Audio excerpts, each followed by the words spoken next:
If you are a person with ADHD and you are trying to get your money together, I want you to do this important thing. Hey friends, let's call this ADHD and Money Part 3. In Part 3, we are going to pile our money into separate categories. So you have your 4 categories, you have your totals for each category. Now we're going to start piling money into those categories.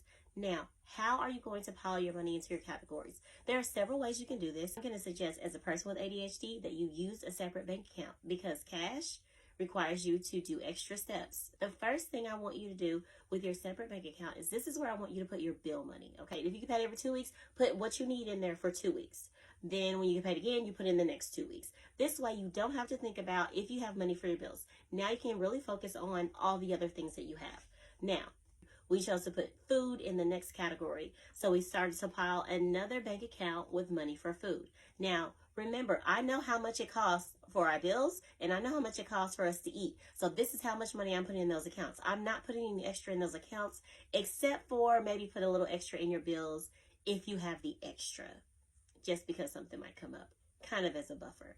But food, I don't put any extra in that account. It's just whatever's in there, and then after it's gone, then that's all we get. Next is transportation. Last account is other spending. You need to decide what you want in your other spending account. You get all of your accounts set up, then we'll talk about part 4.